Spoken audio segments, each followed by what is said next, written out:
Hello Gems, Leah from Red Emerald Yoga. Welcome back to my channel. Today I'm going to be teaching you how to master a powerful 12 card tarot spread based on the astrological house system. So today's video is geared towards learners, people who are learning the tarot or people who are not that familiar with astrology. This video is designed to help new readers master a large tarot spread. This is really good for when you have a client who wants a general reading, but they don't really know what they want.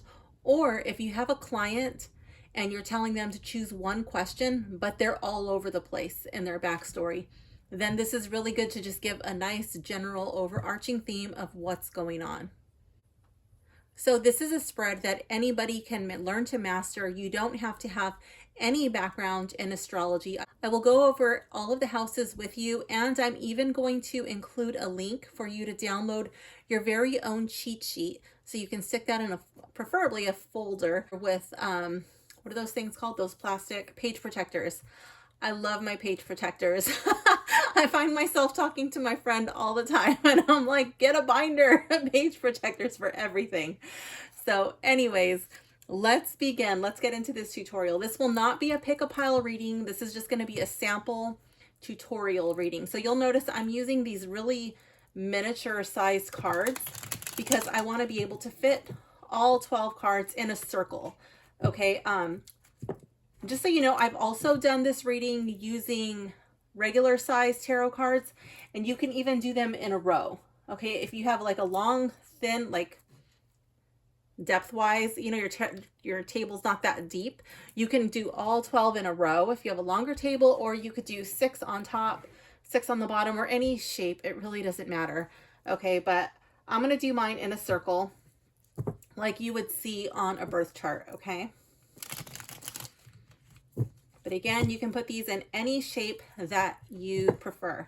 So if you are following along with me, I strongly suggest that you do that, especially if you're new to this spread. Go grab your tarot cards and meet me back here, okay? So I hope you have your cards with me. Go ahead and shuffle, shuffle, shuffle. And when you're ready, we're going to lay out 12 cards, okay? And these are going to be based on the house system.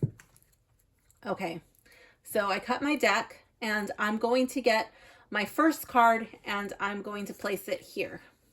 Okay, so imagine we have a big circle, and when I just want to say, when I start to lay my cards out, they're not going to be anywhere near a circle. It's going to be kind of like when I'm making a homemade tortilla or a homemade pizza. It's like a very organic looking shape, okay? But I'm going to get it as close to a circle as I can. Also, so let's say we'll use this. So let's say this is in the middle, okay? So the side of the card that is closest to the flower, that's going to be the bottom of the card. And the side that faces out, that's going to be in the upright. So you'll see as we go in a circle, it's going to change directions. Okay, so that's just going to be there to make it a little bit easier to understand. And well, it'll fit. Okay, so that's card number 1, okay? Card number 2, I have my upside, so I'm going to place that here, okay? It's probably a little bit easier to get a circle if you have something in the middle. Card number 3, we have our upside, and that's going to go to the outside. So let's get this a little bit closer to a circle. Card number 4, the upside. Now that's going to go to the bottom, okay? That's where it gets a little tricky for people when I'm teaching them this spread. But it's not that complicated. You'll get it very quickly. Okay, card 5, here's the upside. So now we're going to put that here. Card 6.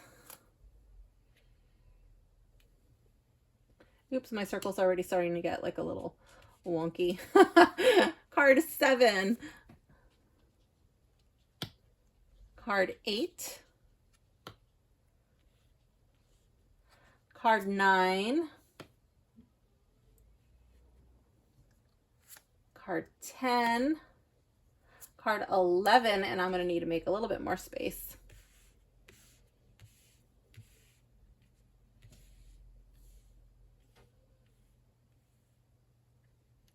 And card 12. So now you can see why I started this one like horizontally, okay, like just like flat line, because if in case you have to move your cards, it makes it a little bit easier to understand. So now I'm just going to make these pretty, kind of get like as close to a circle as I can. They do have tarot cloths that have all of the little spaces for these cards to go. If you want to get one of those, great. I will leave a link to that in the description. I don't actually have one. I always look at them and then I'm like, I don't know. I back out of it, but I'll leave one in the description. So we have our person, we've led them. I like to lead them through a short, grounding, little guided meditation and then bring them into their reading. I'm sure you have your own way of doing it. So we'll skip that, okay? So now we're going to say, welcome to your reading. This first card, this represents your first house. Or you could skip the house system if you don't want them to ask you questions about astrology. You're like, oh, I don't know, I'm just doing the spread. You can always just say, okay, card number 1, this card relates to yourself and identity. This would be like your personality, your appearance, the first impressions you create, self-discovery, your self-image, how you meet life. This is the mask you wear to the world. So these are the keywords that I have on my paper. Again, depending on your client situation, you can pick what resonates, pick what you need to do your reading on, okay? So this would just be like self and identity, who you show yourself to the world to be, okay? So card number 1, we have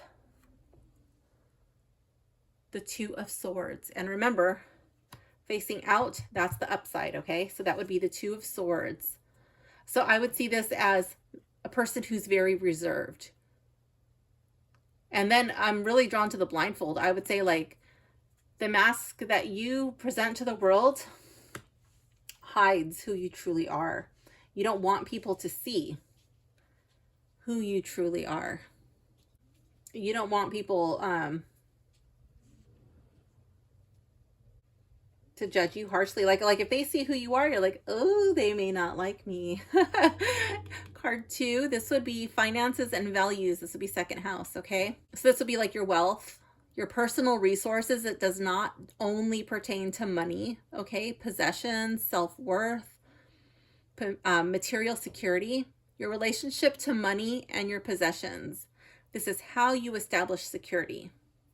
Also relates to bodily awareness and how you relate to your physical form, okay? Here we have the Knight of Wands. Again, this side is in the upright. So I would see this as very flashy. All go, go, go, go when it comes to your finances, when it comes to your possessions, when it comes to your physical form. Now, that's not to say that like on the inside, but on the outside, you're very concerned with the way that you look, which is probably why the 2 of Swords came up in this position here, okay? Card 3, the 3rd house. This is the communication and learning. These would be things like thoughts, conversations, communication. This can also relate to early education, childhood relationships, your relationship with siblings. These would be like really short journeys, like your daily commute, taking the kids to school, going to work, going to the grocery store, things like that, like just little trips, like field trips around where you live. Exploration of local surroundings, your park, local hikes, and your rational mind, okay? Let's see. Here we have, so this looks like it's in the upright. This is the way it's flipped, okay? But you have to remember the side that's close to the flower is the bottom. So this is the top of the card. So we have the 9 of Wands in the reverse. Okay, communication and learning. With this card being the 9 of Wands in the reverse, I would see this as you like to communicate about hurts, but then I'm really drawn to why is this coming up over here with the mask you wear? Like, are these hurts even real? Are these pertaining to now, or is this something that you have healed? You know what I mean? Like a physical wound that you've already healed from, but you just keep talking about it. Reliving high school events or glory days, or like you've got this really cool war story and you're telling it over and over, or talking about the time you and your brother or you and your sister got in this epic battle and, whatever happened, things of that nature. Okay. Card 4, this would be home and family. So this will be like your foundation, your ancestry, cultural roots, emotional security, how you find peace, refuge, comfort, private life, relationship with parents, especially your mother. Okay, this would relate to your childhood home and the people who make you feel at home with. So again, this is the bottom of the card. So this card is the reverse because the top is here. So that's the Two of Wands in the reverse. So I would see this as perhaps you your client moved around a lot. Perhaps whoever this reading is about didn't feel very secure. They were always wondering if they were going to be uprooted. Maybe they bounced around a lot. Maybe they find peace and comfort in moving a lot. Maybe they don't like to be tied down in one spot. That's definitely something I would ask the client, especially if it was a live reading. I would ask them how much they moved around a lot. Were they an army brat? Did they grow up bouncing around from base to base? Something like that. Which again could be why this person wears the mask. They don't want to let somebody in because they don't know if they're going to be around long enough to even waste, to waste their time. They're just like, oh, who do I want to be today? Who do I want to be in this neighborhood? And they just put on a mask. Who do I need to be to fit in this location? Okay, card 5. This is the 5th house, creativity and pleasure. This would be like self-expression, confidence, passion, creativity, romance, love affairs, hobbies. What do you do for joy? What do you do for fun? Relationship to children, your approach to parenting, and how you take risks. So here we have the Page of Cups in the reverse.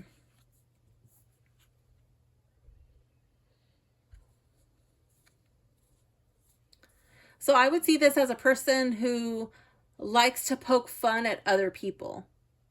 But when someone pokes fun at them, they tend to get their feelings hurt, or they go about it in an immature way. They're totally fine as long as they're the one dishing it out, but they don't like to get it in return. I could also see this as a trickster, a prankster, somebody who likes playing practical jokes on others. Somebody who's always in the middle of some skit, some sort of entertainer.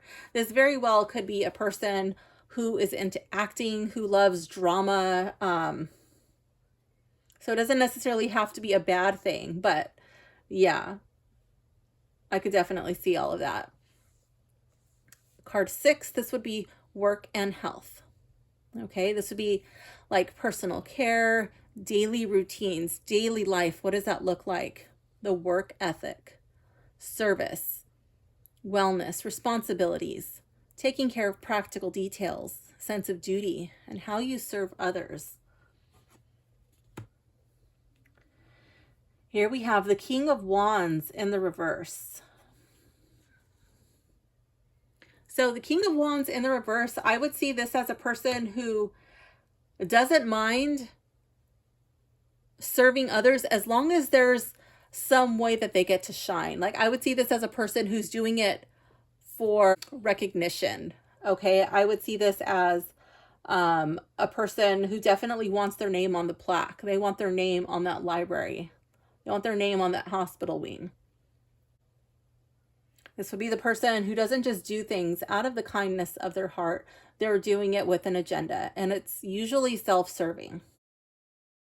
Card 7, partnerships and relationships.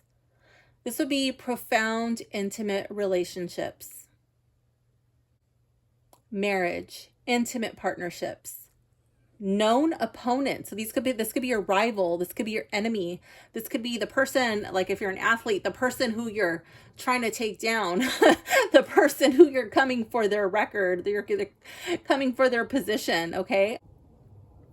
And you guys are rivals, like this is like a long time rivalry. It's very intense. This could also be about serious contracts, one-on-one connections, balance, exploration of self through the mirror of another, how you give and receive love.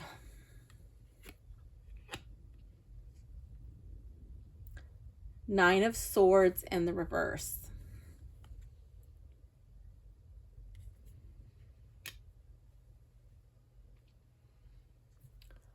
I would see that this position is something that's causing a lot of stress.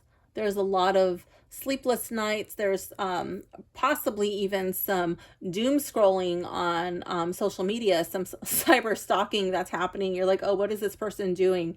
Did they say anything about me? What do they think about me? Why isn't this person called? Or am I going to see this person at this event? Or how did they place in their last event? Or, like really concerning yourself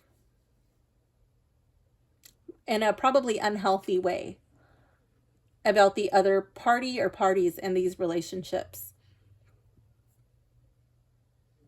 these partnerships, these rivalries, whatever it is. Card 8, this would be transformation and mysticism. These would be secrets, shared resources, karmic connections, legacies, and inheritance. This can also be relating to sexuality, the occult, mystic research, deep bonds, death and endings, rebirth, and profound transformations. Here we have the Knight of Swords. I would see this as an area that you love exploring. Your client loves exploring, whoever this reading is for. You're ready to go all in. You want to know those secrets. Or I could see this like secrets. You might run off with a secret. You might be a little bit inclined to talk about that secret. But as far as like shared resources, pulling your research together, this could be like some sort of study group. This could be like building your legacy, building your inheritance. You're ready to go all in. You're ready to commit. You're ready to explore. You're ready to explore in the bedroom. You want something exciting, okay? Occult and mystic research, you're ready to go all in. Probably would be interested in things like the Knights Templar too. I'm really drawn to the Knight on the horse. And I feel like when you have healthy relationships with others, when you have a healthy connection with a person, you don't get so hung up on endings or when things change, because you know that there is that rebirth, okay? But over here, what was that? That was the 6th house. No, that was the 7th house. The partnerships and relationships. Oh, those serious relationships you have, like I would see that person is having a hard time with that. Some insecurity there. But over here in the taboo, there's a lot more excitement there. Obligatory tripod bump. Okay. Card 9, philosophy and expansion, higher learning.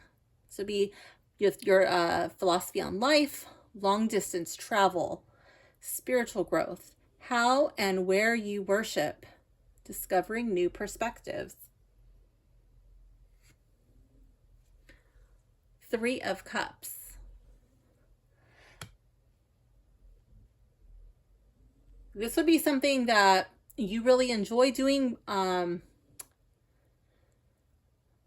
I would see like if this is pertaining to higher learning, I would see this as college, enjoying the college life, enjoying that college experience. I would definitely see this as enjoying some of that fraternity, sorority energy, going to some pubs, talking about philosophies, talking about your education, perhaps meeting with a friend from overseas, or you're going to visit them and just really hanging out and looking at things through a different lens, listening to their point of view, but having fun in the process, not getting so uptight about things. If this is pertaining to spiritual growth or how or where you worship, I would definitely see this as a communal effort. This would not be a solitary path, okay? This would be something, a person who likes going to church. They like being part of a coven. They like being part of a temple or things of that nature. They like having a sense of community. The 10th house for career and public life. This would be ambitions. This would be your public image and reputation. Time-earned achievements. These are not just things that are handed to you. Social status, structure, and discipline. This is your career, not just a job, career, your life's mission. Establishing a position in society, your relationship with your parents, especially your father. Here we have the 3 of Pentacles. And I love it because they're working on a cathedral. You know, a cathedral is not something that is just born overnight. And talk about structure. They're quite the structure. They're built to stand the test of time. You know, those old cathedrals, they endure. So I definitely see a lot of structure here. I definitely see ambitious. I definitely see taking advice from other people. I see this as being taught, like an apprentice. This could be, they clearly look like they're holding plans.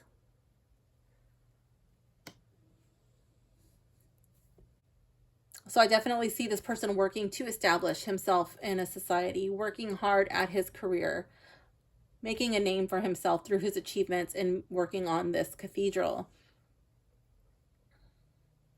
I see a lot of time and dedication, a lot of hard work. Keeping your composure when challenges arise. Being very professional. And I also love how it's like your public image and then there's the stone wall right there. And I feel like it's just keeping that stone face, not letting yourself get razzled because you don't know when there's a camera rolling. Okay. 11th house, 11th card. This would be community and aspirations.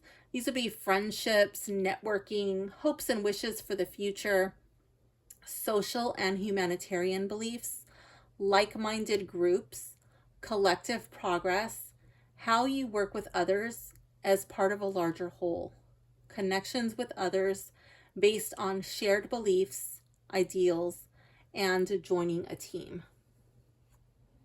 So here we have the Queen of Wands. I love that. The Queen of Wands is the ultimate networker. Okay, she's the hostess with the mostest. She can mingle with anybody. Everybody loves to be around her. She's confident, she's charming, she's funny. She's a really great member to be on the team. She would also be like head cheerleader. You know, she would be like the alpha in a group. Or Sigma, as they say now. She's total Sigma status, okay, in a group, on a team. If you're networking, she's going to be the one who knows all the people. Last card, 12th house. This would be secrets and the subconscious. These would be dreams, intuition, the subconscious mind, imagination, spirituality, sacrificial service, solitude. It can also be escapism, illusions, addictions, karmic lessons, endings, transcendence, oneness, healing, and closure. Here we have the 7 of Swords. Oh, secrets and the subconscious. Dreams. What is this person dreaming about? Are they dreaming about what other people have? Are they dreaming about how they can level up? Probably in a less than scrupulous way. This card is coming up in the 12th position, and there's also sacrificial service. What if there's, I don't know, like some old person down the street and your client has just helped old poor Mr. Jenkins out with a bunch of yard work, or take a bunch of junk out of the house and take it to the garbage, you know, like that could also be that could also be coming up there for that reason. So it doesn't necessarily mean just because the 7 of Swords comes up that it's like sneaky, underhanded dealings. He might be helping him out. What if he broke his window, or what if he broke, you know, some property of his and he had to fix it? You know, maybe your client got drunk and broke his fence and he had to fix it. And now he's, carrying away the broken fence pieces. He's going to make it right. That would be the, healing and closure.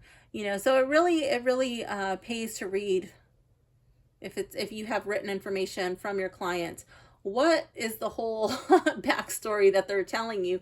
How do all of these cards play into their situation? What is going on? Look at the bigger picture. Don't just only refer to your traditional meanings. Also look at the imagery and what intuitive hits come up in your reading. But readings like this, they really help get a good overall bird's eye view of what's going on in your client's life at the time of that reading. Another situation that this reading is really good for is like if your client gets an annual reading or a birthday reading, and there's nothing really going on in their life, but they still want that annual check-in, or maybe they do it every quarter. This is a really fun go-to for those types of situations. Remember to trust your intuition. The messages are not always literal. I hope this tutorial helps you feel confident enough to use this 12 house tarot spread. Try it out and let me know how it went in the comments. If you love this video, please don't forget to like and subscribe and hit that notification bell for more tarot wisdom.